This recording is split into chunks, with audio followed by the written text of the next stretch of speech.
저는 인정하고 싶지는 않지만 이제 저를 잘 아는 분들은 저를 향해서 길치라고 부릅니다. 이 길에 대한 감각이 아주 가끔 약간 부족한 것처럼 이제 종종 나타날 때가 있는데 사람들은 그게 길치라며 못을 박아주는 것이죠. 제가 주로 운전을 하고 다니는 곳이 있다면 그렇게 많지가 않습니다.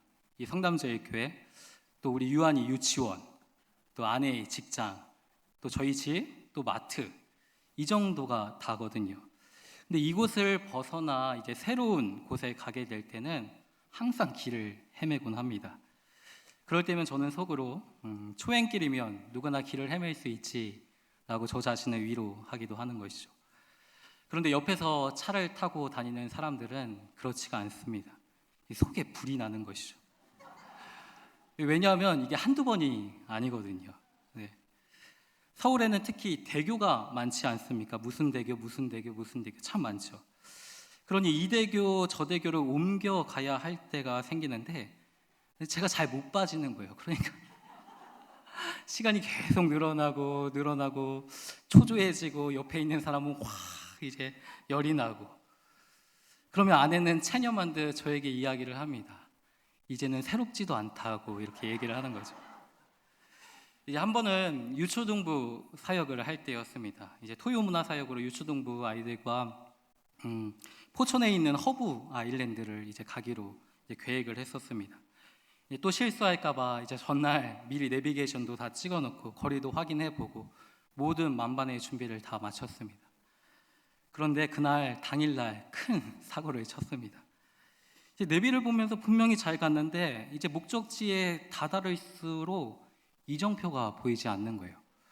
이제 포천에 있는 허브 아일랜드를 가보신 분들은 알겠지만 가면서 이정표가 참 많이 나오거든요. 몇 미터에 이제 그 아일랜드가 나올 거라는 것이 나오는데 이제 안 보이는 거죠. 그러니까 제 마음에 쎄한 느낌이 찾아오는 겁니다.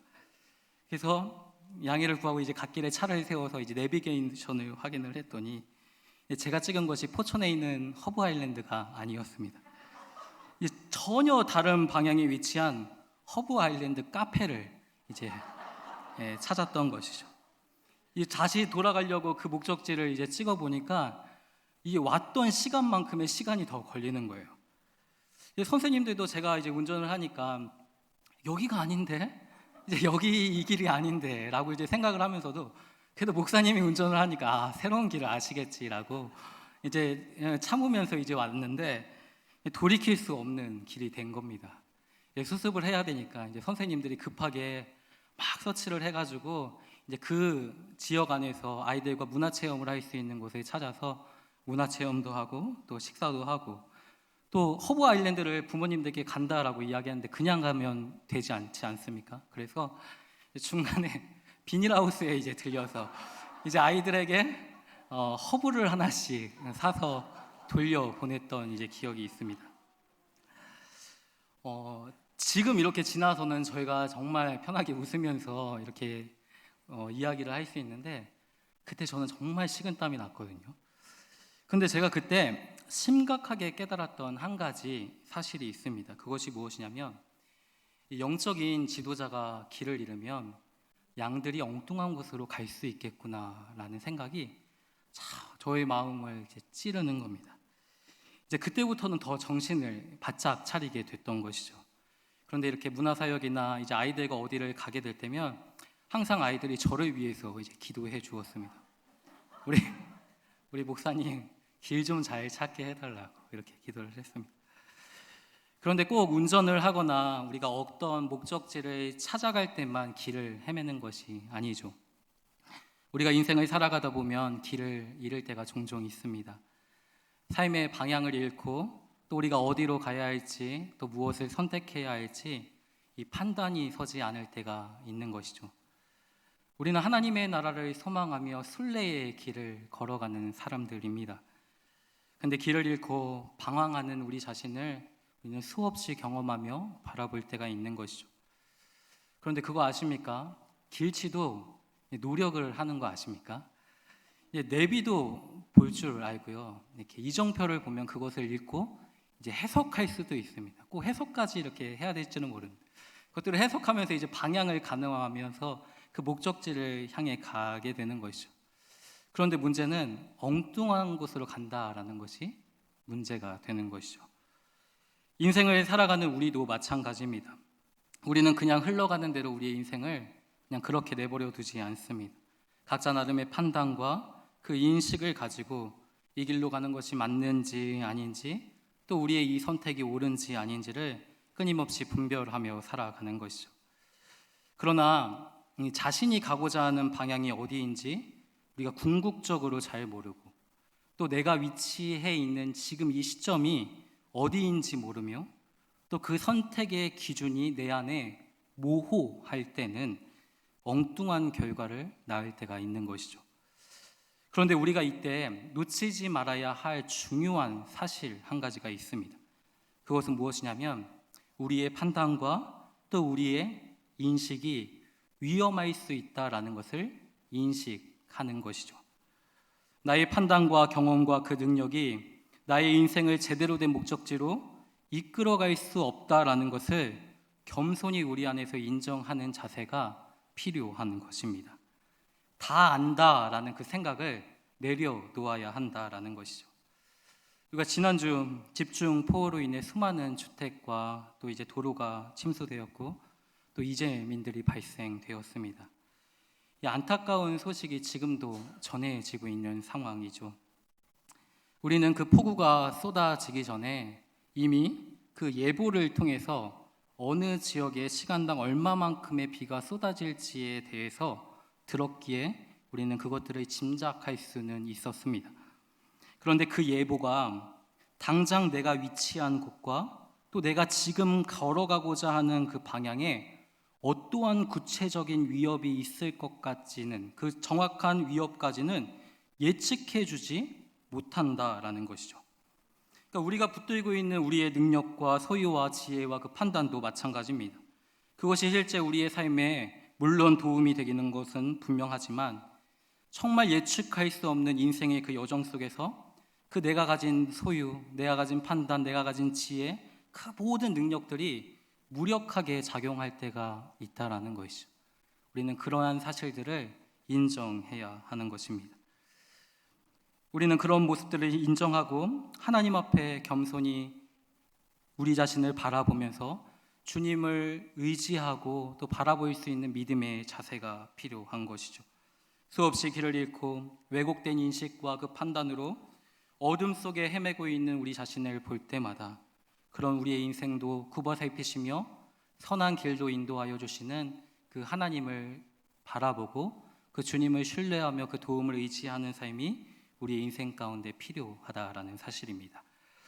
오늘 우리가 본문에 함께 읽었던 이 본문의 말씀을 보면요, 한 명의 길치가 등장이 합니다. 그가 누구냐면 이 사람인데요. 같이 한번 읽어볼까요? 시작. 사무엘. 네, 사무엘이라는 사람이었죠. 사무엘은 분명한 하나님의 음성을 들었던 사람이었습니다. 그 음성이 무엇이냐면 우리 16장 1절 하반절에 있는 말씀인데요. 우리 자막을 보면서 한번 같이 읽어볼까요? 시작. 너는 뿔에 기름을 채워 가지고 가라. 내가 너를 베들레헴 사람 이새에게로 보내리니 이는 내가 그의 아들 중에서 한 왕을 보았느니라. 아멘. 하나님이 뿔에 기름을 채워 가지고 가라라고 사무엘에게 명령하시는 것이죠. 베들레헴 사람 이새에게로 그 사무엘을 보내시는 장면입니다. 왜냐하면 내가 그 이새의 아들 중에서 한 왕을 보았기 때문이다라는 것이죠. 그 왕에게 기름을 부어 택하여 주어라라는 말씀이죠.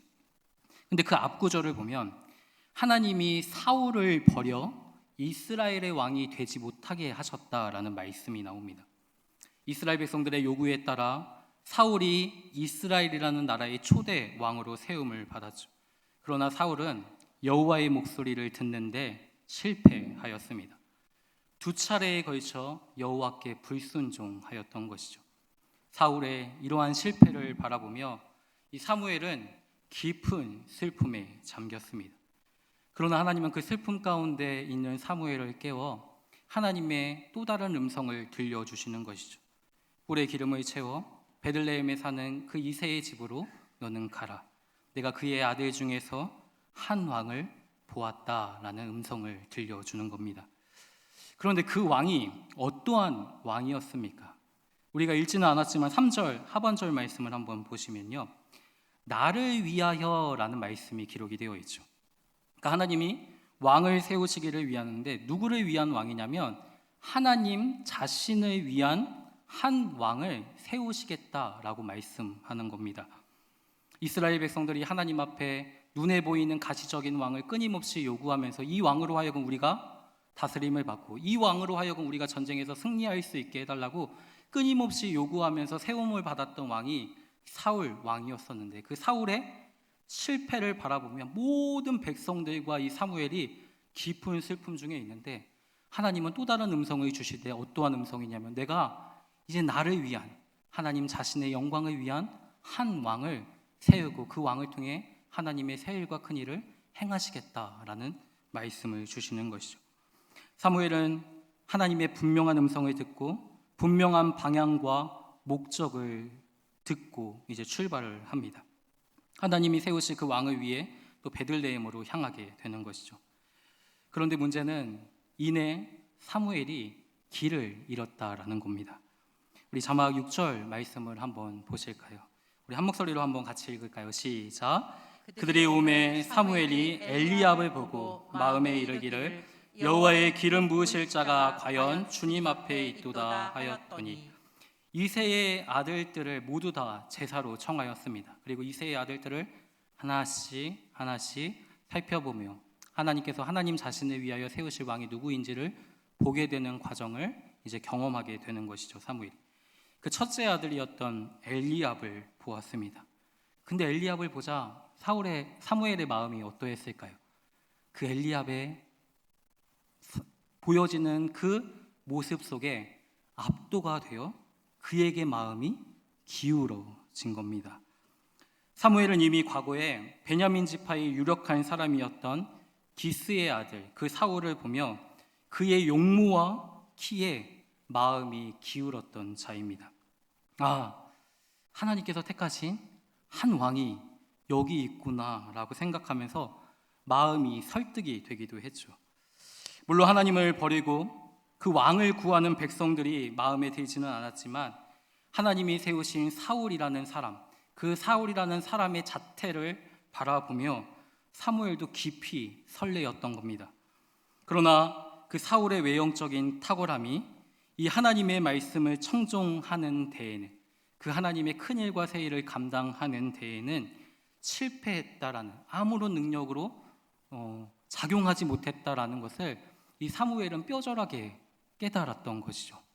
그런데 이번에도 사무엘은 이새의 아들인 그 엘리압을 보았을 때 내가 너에게 행할 일을 가르쳐 주겠다라는 하나님의 음성이 아직 들리지 않았음에도 불구하고 여호와께서 기름 부으실 자가 과연 주님 앞에 있도다 라고 마음속으로 긍정적인 판단을 내리는 겁니다.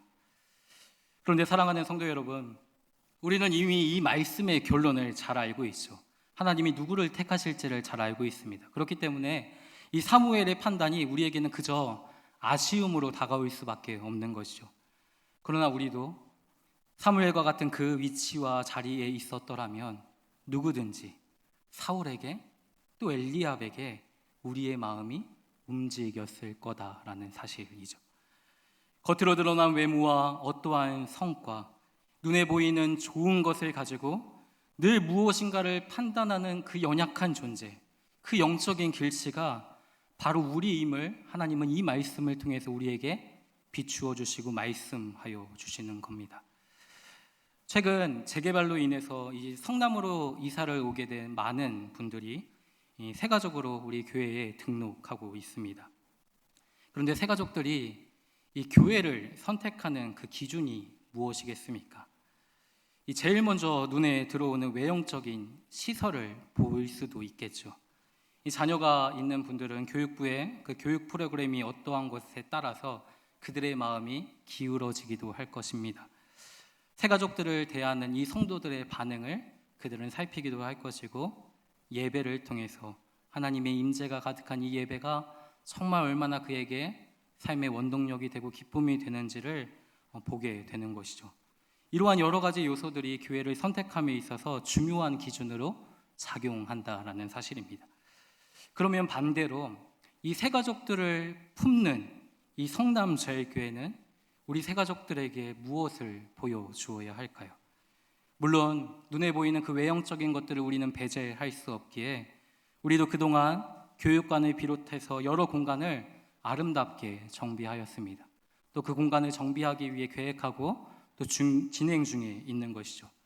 그런데 그런 외형적인 것들보다 더 중요한 것이 있다라는 사실이죠. 얼마 전 새가족 사랑의 만남이라는 행사를 가졌습니다. 교회에 등록하여 새가족 교육도 받으시고 이제 그분들이 이제 잘 적응하여 각 교구와 또 다락방으로 편성되는 그 새가족들을 이제 초청해서 이 순장님들과 이제 목사님들과 함께 교제하는 자리를 마련했던 것이죠. 그때 담임 목사님께서 한 말씀을 우리에게 주셨습니다. 그것이 무엇이냐면 어떤 교회가 진짜 좋은 교회인지 아십니까? 라는 질문이었습니다. 우리 성도님들은 어떤 교회가 진짜 좋은 교회라고 생각을 하십니까? 목사님께서는 이렇게 말씀하셨습니다. 창문과 같은 교회가 진짜 좋은 교회다. 하나님의 나라를 보여주는 그 천국을 보여주는 창문과 같은 교회가 진짜 좋은 교회다라고 말씀하여 주셨던 것이죠. 우리의 예배와 우리의 섬김 또 아이들을 그 교육하는 그 교육과 훈련과 그 교제 속에 하나님의 나라가 드러나고 보여지는 교회가 진짜 좋은 교회다라는 사실입니다. 우리는 이러한 교회를 사모하고 소망해야 하는 것이죠.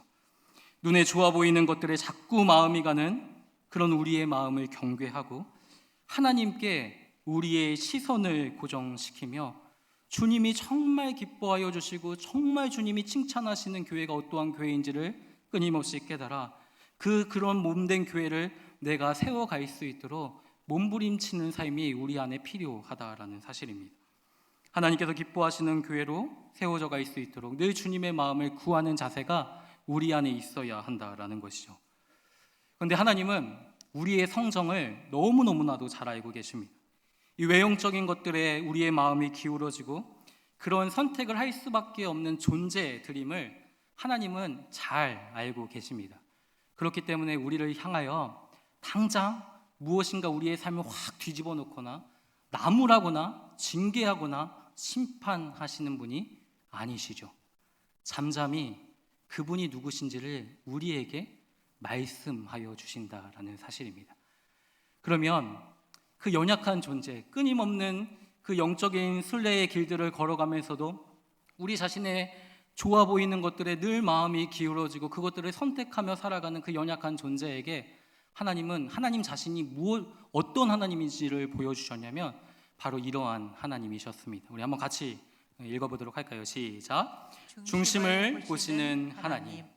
하나님은 사무엘의 잘못된 인식과 그 판단을 책망하시기보다는 하나님 자신이 어떠한 존재인지를 우리에게 알려주셨습니다. 우리 7절 말씀 한번 같이 볼까요? 7절 말씀 시작. 여호와께서 사무엘에게 이르시되 그의 용모와 키를 보지 말라. 내가 이미 그를 버렸노라. 내가 보는 것은 사람과 같이 아니하니 사람은 외모를 보거니와 나 여호와는 중심을 보느니라 하시더라. 아멘. 하나님께서 이새의 아들인 엘리압을 가리켜 무엇이라고 말씀하시냐면 그의 용모와 그의 키를 보지 말라. 내가 이미 그를, 여기서 그는 엘리압을 가리키겠죠. 그 엘리압을 내가 이미 버렸노라 라고 말씀합니다. 1절 말씀을 보면 내가 이미 사울을 버렸다라는 말과 일치되는 말씀이죠. 그런데 엘리압은 왕으로 택함을 받은 적도 없습니다. 기름 부음을 받은 적이 없는 것이죠. 그럼에도 불구하고 하나님이 그에게 버렸다라는 표현을 쓰시는 것은 어떠한 의미가 있을까요? 이것은 우리가 외형적인 것들에 얼마나 집착하고 있는지 역설적으로 지적하는 뼈아픈 표현이라는 것입니다. 그렇게 집착하며 외형적인 것들에 마음이 기울어지고 있는 너희들의 모습들을 보여주는 말씀이라는 것이죠. 또 하나님의 인도하심을 구하기보다는 당장 내게 유익이 되는 좋은 것들을 반복적으로 선택하는 그 좋아 보이는 우리의 판단과 선택이 바로 엘리압과 같이, 사울과 같이 이 버려진 패를 붙잡고 살아가는 인생이다라는 것을 하나님이 보여주시는 말씀이 바로 이 말씀이다라는 사실이죠. 그렇게 사랑하는 성도 여러분, 우리가 하나님의 선한 인도하심을 받고 그 길을 온전히 따라 살아가고자 한다면 우리는 이 7절 말씀을 반드시 주목해야 하는 것입니다. 내가 보는 것은 사람과 같지 아니하니 사람은 외모를 보거니와 하나님은 무엇을 보십니까? 중심을 보신다라는 말씀이죠. 이 말씀은요, 사사시대를 종결하는, 그 사사시대를 끝내게 하는 말씀이었습니다. 이 사사시대가 어떠한 시대인지를 기억하고 계십니까? 하나님을 버려 왕이 되지 못하게 했던 시대이죠. 자기 소견에 오른 대로 행하였던 시대가 바로 사사시대였습니다. 자기 소견이 왕이 되어서 늘 육체와 우리의 마음이 원하는 것들을 선택하며 살아가는 것이 우리의 인생이었다라는 것이죠. 그러나 하나님은 너희들의 소견, 너희들의 판단, 그 용모와 길을 버렸다라는 것입니다. 그것은 버려진 패라는 것이죠. 너희들의 중심을 보시는 하나님을 기억하라라고 말씀하시는 겁니다. 중심을 보시는 하나님이 그 보시는 것을 우리가 따라 보는 일에 우리 자신을 끊임없이 드리는 훈련이 자기 소견에 오른 대로 행하는 이 시대를 종결 짓고 내 마음의 육체와 마음이 원하는 것들을 늘 선택하며 살아가는 그 삶을 종결 지을 수 있는 한 말씀이다라는 사실이죠. 그러한 말씀, 그 중심을 붙들어 주시는 그 하나님의 마음을 내가 품고자 하는 것, 이것이 새 시대를 열며 하나님의 나라를 세워가는 하나님의 능력이다라는 사실입니다. 물론 외형적인 것을 하나님이 보지 말라고 하신 것이 아닙니다. 그것을 보아야 하지만, 그것을 보지만 우리는 그것이, 그 외형적인 것들이 우리의 선택과 판단의 근거가 되어서는 안 된다라고 말씀하여 주시는 거죠. 그것을 가지고 우리가 끊임없이 하나님 앞에 나아가 하나님께 묻고 질문하는 시간들을 가져야 하는 겁니다. 섣부른 판단이 아니라 내 마음의 그 중심이 지금 어디에 있는지를 살펴보는 자세가 중요하다라는 것이죠. 우리가 한번 지난 우리의 삶을 한번 좀 돌아보십시오. 이 중심을 바라보시는 그 하나님의 마음이 우리의 삶 가운데 온전히 전달이 되었을 때 우리들은요, 다른 사람들은 그냥 아무렇지도 않게 다 지나쳐가는 일들에 관심을 갖게 됩니다. 모든 사람들은 다 그냥 지나치는데 내 마음이 자꾸만 그것에 걸리게 되고 그것이 신경이 쓰이고 마음이 쓰이게 되는 것이죠. 그러면 그것이 하나님의 뜻인가 라는 마음을 갖게 되며 그것을 가지고 우리 하나님 앞에 나아가 이것이 하나님의 선택이며 또 그것이 하나님의 인도하심을 구하고 보게 되는 것이죠. 그러한 자세가 정말로 우리에게 필요합니다. 우리가 상대를 볼 때, 어떠한 상황들을 마주할 때 그저 눈에 보이는 좋은 것들에 우리의 마음이 현혹될 수는 있지만 우리가 마음을 다시 한번 다잡고 정말 주님이 바라보시는 곳에 우리의 마음의 눈길이 가고 주님이 울고 계신 그 심정에 우리의 마음이 머물 수 있도록 그 주님의 마음을 구한다면 그 일들을 하나님이 온전히 나를 통해 행하실 수 있도록 그 선택과 판단을 행하실 수 있도록 우리의 삶을 인도해 주실 것입니다. 그러면 이 하나님의 인도하심을 바르게 따라가기 위해 우리에게 필요한 두 가지 지혜가 있음을 오늘 본문을 우리에게 소개합니다. 그 첫 번째 지혜는 이것인데요. 우리 한번 같이 읽어볼까요? 중심을 시작. 중심을 보시는 하나님을 아는 것. 우리의 중심을 바라보시는 그 하나님을 아는 것. 이 지혜가 이 땅을 살아가는 우리의 삶에 필요하다라는 것이죠. 하나님이 우리의 중심을 보신다라는 사실을 아는 지혜가 필요하다라는 겁니다. 그럼 하나님께서 우리의 중심을 보신다라는 것은 어떠한 의미가 있을까요? 그것은 하나님의 말씀에 우리의 귀를 기울이고 그 말씀에 순종하고자 하는 우리의 마음을 보신다라는 것이죠. 우리가 2부 때 우리 괴이영 목사님께서 이 다윗의 삶에 대해서 우리에게 정말 귀한 말씀을 전해주셨습니다. 근데 다윗이 하나님 앞에 한 가지 평가받았던 그 말씀이 있었죠. 그것이 무엇이냐면 이 사람은 내 마음에 합한 자다라는 말씀이었죠. 근데 다윗의 삶이 하나님 앞에 합한 삶이었습니까? 정말 그 죄 많고 정말 입에 담을 수도 없었던 그 끔찍한 일들을 행했던 것이 다윗의 인생이었죠. 그럼에도 하나님께서 그의 삶을 바라보시면서 내 마음에 합한 자라고 하나님이 말씀하여 주셨던 이유는 그의 능력이 탁월했기 때문이 아니라는 것이죠. 그 마음 가운데 자신을 겸손히 바라보며 하나님의 말씀에 귀를 기울이며 자신의 삶을 돌이켜 온전히 하나님의 국류를 바라며 나아가고자 했던 그 겸손한 자세, 그 중심을 바라시는 하나님을 아는 지혜가 그에게 있었기 때문에 하나님은 그를 내 마음에 합한 자라고 말씀하여 주셨던 겁니다. 우리 7절 말씀을 다시 한번 보시면요, 하나님은 우리의 용모와 키를 보시지 않을 뿐 아니라 그것에 속지도 않으시는 분입니다. 다만 하나님의 말씀을 청종하며 순종하고자 하는 우리의 중심을 헤아려 살펴보시는 분이시죠. 이 사무엘의 모습을 한번 보십시오. 하나님의 분명한 음성이 들렸음에도 불구하고 그는 실패하였습니다. 근데 또 여전히 실패하며 길을 잃고 헤매이는 모습을 보게 되는 것이죠. 그러나 하나님은 그럼에도 불구하고 하나님을 위해 자신의 삶을 순종으로 드리고자 하는 그 사무엘의 중심을 보시는 겁니다. 그리고 그 중심을 보시는 하나님께서 사무엘을 통해, 그 연약한 사무엘을 통해 하나님의 말씀으로 깨워 그 하나님의 일들을 이룰 수 있도록 은혜를 베풀어 가시는 것이죠. 그렇기 때문에 하나님이 우리의 외적인 실패에 실망하는 분이라고 우리는 섣불리 판단해서는 안 됩니다.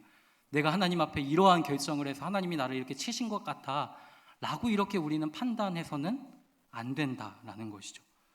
예수님을 3번 부인하며 저주까지 했던 인물이 있습니다. 그 인물이 누구입니까? 베드로죠. 베드로에게 예수님은 말씀하셨어요. 3번이나 질문을 하셨죠. 네가 나를 사랑하느냐라고 질문을 하시는 겁니다. 그 질문에 베드로가 무엇이라고 대답을 했는지 기억하고 계시죠? 내가 주님을 사랑하는 줄을 주님께서 아십니다 라는 고백이었습니다. 중심을 보시는 주님, 내 안에 그 주님을 향한 사랑이 있는지, 그 주님을 향한 그 갈망과 사모함이 있는지 주님만은 아시지 않습니까? 나의 실패를 보며 내 스스로가 실망도 되고 그런 나의 모습을 보며 많은 사람들은 손가락질할 수 있겠죠. 그러나 주님은 하나님을 향한 내 마음의 중심을 알고 계시지 않습니까? 라고 주님 앞에 고백하는 겁니다. 이것이 영적인 길치가 놓치지 말아야 할 너무너무나 중요한 지혜의 말씀이라는 것이죠. 우리 자신이 하나님께 아무리 부족하더라도 우리의 마음 가운데 하나님을 향한 어떠한 마음들이 있는지를 하나님은 끊임없이 살펴보신다라는 사실입니다. 옆에 있는 지체들을 볼 때 그 외적으로 그 영혼의 내적인 상태를 우리는 함부로 판단해서는 안 됩니다. 그 지체의 헌신과 섬김이 아무리 탁월하고 뛰어나다 할지라도 그 섬김과 헌신을 통해 그 영혼의 영적인 성숙함을 우리는 쉽게 판단 내려서는 안 된다라는 것이죠. 그 중심에 정말 하나님을 향한 사모함과 갈망함이 있는지, 하나님의 말씀을 청종하며 그 말씀에 따라 우리의 삶을 드리고자 하는 그 순종의 마음이 있는지를 우리는 끊임없이 살펴보아야 하는 것입니다. 중심을 보시는 그 하나님을 기억하는 우리의 인생이 되었으면 좋겠습니다. 두 번째인데요, 하나님의 인도하심을 바르게 따라가기 위해 우리에게 필요한 두 번째 지혜가 있습니다. 그것이 무엇이냐면 이것인데요, 한번 같이 읽어볼까요? 시작. 기다림. 우리가 하나님의 말씀을 온전히 청종하며 순종하는 길들로 온전히 인도함을 받기 위해서 우리에게 반드시 필요한 자세는 기다림이라는 자세입니다. 중심을 보시는 하나님에 대한 그 가르침이 다시 한번 사울에게 주어졌습니다. 이제 사무엘은 그 말씀에 따라 순종하게 되죠. 근데 순종한 뒤에 즉각 하나님의 일이 이루어졌습니까? 아니었죠. 하나님께서 이새의 아들 중에서 한 왕을 보았다라고 분명하게 말씀하셨는데 이새의 아들들이 다 지나가기까지 하나님의 응답이 없는 겁니다. 우리 10절 말씀을 한번 보실까요? 10절 말씀인데 같이 읽겠습니다. 시작. 이새가 그의 아들 7을 다 사무엘 앞으로 지나가게 하나 사무엘이 이새에게 이르되 여호와께서 아들을 택하지 아니하셨느니라 하고, 이새의 아들이었던 7 아들을 다 지나가게 했는데 하나님께서 이들 중에서 하나님의 사람, 하나님께서 하나님 자신을 위하여 택하실 왕을 세운 적이 없다라고 말씀하시는 겁니다. 이 성경에서는 일곱이라는 숫자를 완전수로 표현을 하죠. 이새가 그의 아들 일곱을 다라는 표현을 쓰고 있는데, 그 다, 전부, 모두 사무엘 앞으로 다 지나가게 했다라는 거예요. 그 선택지를 사무엘에게 다 보여줬다라는 것이죠. 그런데 이 선택지 속에서 하나님께서 선택하신 자는 없다라고 말씀을 하는 것이죠. 우리의 눈에도 이렇게 보일 때가 얼마나 많습니까? 분명히 하나님의 뜻이라고 믿고 내게 주신 그 하나님의 마음을 따라 우리가 순종하며 나아갔는데 도무지 길이 보이지 않는 거예요. 도무지 답이 없는 것이죠. 한 아들이 지나가고 둘째 아들이 지나가고 셋째 아들, 넷째 아들, 일곱째 아들까지 다라고 할 수 있는 그 모든 전부가, 그 모든 선택지가 다 내 앞에서 지나갔는데 답이 없는 거예요. 하나님의 응답이 없는 것이죠. 용모와 키를 버리고 중심을 바라보라고 말씀하여 주시는 하나님의 말씀을 따라서 그 선택지를 하나씩 하나씩 하나씩 지나가고 있는데 아무런 답도 없고 응답이 보이지 않고 더 이상 길이 없어 보이는 겁니다. 모든 것이 지나가고 모든 기회와 선택이 다 끝날 것 같은 때를 우리는 어김없이 우리의 삶 가운데 경험하게 되는 것이죠. 그러나 하나님의 인도하심에 있어서 중요한 지혜는 무엇이냐면 기다림이라는 것입니다. 기다림으로부터 하나님의 은혜가 주어진다라는 것이죠. 기다림으로부터 하나님의 인도하심이 시작된다라는 것입니다. 우리 시편 37편 7절 말씀에 다윗은 하나님 앞에 이렇게 고백을 하죠. 한번 같이 한번 읽어볼까요? 시작. 여호와 앞에 잠잠하고 참고 기다리라. 자기 길이 형통하며 악한 꾀를 이루는 자 때문에 불평하지 말지어다. 아멘. 여호와 앞에 잠잠히 참고 기다리라. 자기 길이 형통하고 또 악한 꾀를 따라 살아가는 그 악인들의 꾀에 너희들의 마음이 흔들리며 불평하지 말라는 것이죠. 하나님의 인도하심의 방식 속에 기다림이라는 그 요소가 분명히 있기에 너희들은 기다리며 하나님을 바라보며 너희들은 잠잠히 주님을 기대하라고 말씀하여 주시는 겁니다. 내 길을 여호와께 맡기라. 그를 의지하면 그가 이루시겠고 여호와를 소망하는 자들은 땅을 차지하게 될 것이다 라고 하나님은 분명하게 우리에게 선포하여 주셨습니다. 하나님이 말씀으로 찾아오기를 잠잠히 기다리고 하나님을 소망하며 하나님께 나의 시선을 고정할 수 있는 시간이 우리에게 필요하다라는 것이죠. 그것이 지금 우리가 드리고 있는 예배입니다. 말씀으로 찾아오시는 그 하나님을 잠잠히 기다리는 시간. 어찌할 수 없는 우리의 인생의 그 역경 속에서도 우리가 무엇을 선택하며 어떠한 길들로 가야 할지 그 수 없는 그 판단이 내려져야 하는 그 상황 속에서 하나님의 음성을 기다리며 주님의 뜻을 구하는 자리, 그 기다림의 시간이 이 예배의 시간이다라는 사실이죠. 단지 수동적으로 시간을 때우는 것이 아니라 하나님을 기대하고 바라보고 예배함으로 기다려야 하는 겁니다. 그럴 때 하나님은 우리의 삶을 어떻게 인도해 가실지 그 때를 보여주시는 때가 반드시 있다라는 것이죠. 이새가 내밀었던 모든 선택지가 다 지나갔습니다. 그런데 사무엘이 이새를 향해, 하나님을 향해 한 가지 질문을 던지는 것이죠. 11절 상반절 말씀인데요. 우리 한번 같이 읽어볼게요. 시작. 또 사무엘이 이새에게 이르되 네 아들들이 다 여기 있느냐. 사무엘이 이새에게 이야기를 하죠. 너의 아들들이 다 여기 있느냐. 이것이 너의 모든 선택지냐라고 묻는 것이죠. 모든 것이 다 지나간 것 같고 사방을 둘러봐도 그 답이 없는 것 같은 상황 속에서 사무엘은 하나님 앞에 질문하는 겁니다. 이것이 다입니까, 하나님? 중심을 보시는 그 하나님의 마음을 구하며 이새가 내밀었던 그 선택지를 하나씩 지나왔고 그 선택지에 하나 둘씩 그 끝이 보일수록 여기에서 무엇인가를 선택하지 않으면 안 될 것 같은 조급함이 사무엘에게 몰려오는데 하나님 앞에 사무엘은 기다리며 묻는 것이죠. 하나님, 내가 선택해야 할 그 결정지가 여기에 있습니까? 라고 물어야 한다는 것이죠. 이것이 우리의 인생에 있어서 굉장히 중요한 질문이 되어야 하는 겁니다. 눈에 보이는 많은 수많은 것들 속에 내가 어떻게든 그 선택지를 붙들어야지, 이것들이 지나가면 어떻게 될까에 대한 조급한 마음 때문에 어찌할 바를 모르는 그 연약한 우리의 인생 속에서 하나님, 이것이 하나님의 선택지입니까? 이것이 다입니까? 또 다른 하나님의 길들이 있습니까? 우리는 끊임없이 주님 앞에 질문하며 구할 수 있는 자세가 되어야 한다라는 겁니다. 그럴 때 이새를 통해서 하나님이 말씀하시는 거죠. 11절 말씀인데요. 우리 한 번 더 같이 읽어보도록 하겠습니다. 시작. 이새가 이르되 아직 막내가 남았는데 그는 양을 지키나이다. 아멘. 이새는 두 가지를 말합니다. 아직 막내가 남아있다라는 것과 그는 양을 지키는 자라는 것이죠. 여기서 막내라는 것은 작은 자를 가리킵니다.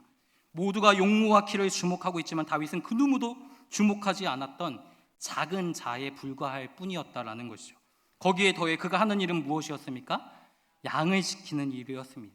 그 유력한 자 기스의 아들이었던 사울의 직업에 비하면 그는 너무나도 지극히 평범한 직업을 가졌던, 주목할 만한 것이 하나도 없었던 인생이었다라는 것이죠. 그런데 하나님은 사무엘을 통해서 말씀하여 주십니다. 11절, 사람을 보내어 그를 데려오라.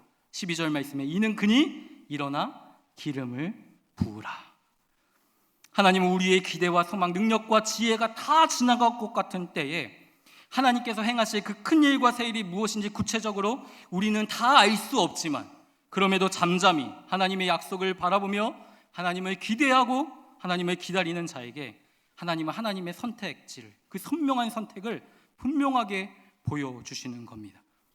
하나님의 선택은 아무도 주목하지 않고 아무도 기대하지 않았던 다윗이라는 것이죠. 12절 말씀을 한번 보실까요? 12절 말씀입니다. 함께 같이 읽을까요? 시작. 이에 사람을 보내어 그를 데려오매 그의 빛이 붉고 눈이 빼어나고 얼굴이 아름답더라. 여호와께서 이르시되 이가 크니 일어나 기름을 부으라 하시느니라. 아멘. 12절 말씀을 다시 한번 보면 마치 다윗의 용모를 평가하는 표현이 기록되어 있는 것처럼 보입니다. 그런데 이 부분은 다윗의 외적인 탁월함을 말하는 것이 아니었다라는 것이죠. 모든 기회와 그 탁월한 조건들이 다 지나간 것 같은 때에 사울의 마음 가운데 훅 하고 들어왔던 한 가지의 사실이 무엇이냐면, 작은 소년, 아무도 주목하지 않았던 그 소년의 용모를 뚫고 나오는 그 다윗이라는 존재의 아름다움이었다라는 것입니다. 그의 능력과 관계없이 다윗이라는 그 존재 자체가 가지고 있는 그 고유의 아름다움, 하나님을 향한 그 한 소년의 그 순수한 마음과 하나님을 향한 뜨거운 사랑과 그 내적인 마음이 사울의 중심에 자리하기 시작했다라는 것이죠. 그때 그에게 기름을 부어 그 아무도 주목하지 않았던 하나님의 선택지, 그 다윗을 통해 새 시대를 열어가는 하나님의 역사가 시작되고 있다라는 사실입니다. 사랑하는 성도 여러분, 우리는 이 말씀을 통해 하나님의 선택이신 예수 그리스도를 발견할 수 있어야 합니다. 육신의 몸을 입고 이 땅에 오신 그 예수 그리스도야말로 사람들의 눈에 흠모할 만한 아름다운 것이 하나도 없으셨던 분이죠. 이사야서 53장 2절 말씀에 이렇게 이야기합니다. 그는 주 앞에서 자라나기를 연한 순 같고 마른 땅에서 나온 뿌리 같아서 고운 모양도 없고 풍채도 없은즉 우리가 보기에 흠모할 만한 것이 아무것도 없다라고 말합니다. 외적으로 주목할 만한 것이 하나도 없다라는 것이죠. 그것이 그리스도의 모습이, 우리를 구원하신 그리스도의 모습이었다라는 것입니다. 그러나 우리의 인생에 있어서 궁극적인 해결책이라고는 절대 생각하고 싶지 않고 절대 생각할 수도 없었던 그 예수 그리스도가 우리의 인생과 또 우리의 자녀와 우리의 교회와 우리의 앞날의 분명한 해결책이었음을 하나님은 보여주셨다라는 사실이죠. 예수 그리스도의 복음이 우리의 인생을 살리고 예수 그리스도의 그 복음이 우리의 교회를 살려주시는 겁니다. 세상의 화려함과 그 세상이 옳다고 여기는 것들에 속절없이 끌려가고 그 속에 왜곡된 선택으로 끊임없이 실패를 경험하는 것이 우리들의 모습이지만, 하나님은 그러한 실패와 그런 어려움 속에서도 우리를 예수 그리스도를 발견하는 그 길로 반드시 인도하여 주시고 이끌어 가신다라는 사실이죠. 답이 없어 보이는 우리의 인생을 다시 예수 그리스도를 바라보게 하는 그 자리로 우리를 인도하여 주신다라는 사실입니다. 그렇게 우리가 마주한 모든 상황 속에서, 모든 선택의 기로 속에서 우리는 누구를 묵상해야 합니까? 예수 그리스도가 누구인지를 묵상해야 하는 것이죠. 인생의 아픔과 그 고통, 그 깨어짐과 그 실패와 죄에 대한 하나님의 궁극적인 해결책과 그 선택은 바로 예수 그리스도였음을 우리는 기억해야 합니다. 세상의 모든 기회들이 다 끝난 것 같은 그때에 하나님은 예수 그리스도를 우리의 인생에 보여주시고 그 예수 그리스도를 붙들며 그 그리스도 안에서 새롭게 펼쳐질 우리의 인생을 통해 하나님의 새 일과 큰 일을 반드시 행하여 주십니다. 답이 없어 보일 때 잊혀졌던 아들, 그 건축자들이 버렸던 그 버려진 아들, 그 예수 그리스도가 분명하게 우리의 삶에 존재한다라는 사실들을 믿고 그 예수 그리스도를 붙잡은 것으로부터 우리의 인생을 다시 시작하면 되는 겁니다. 코로나와 그에 대한 대처 방안 속에 교회는 어디로 가야 할지 그 방향을 잃어버린 것 같습니다.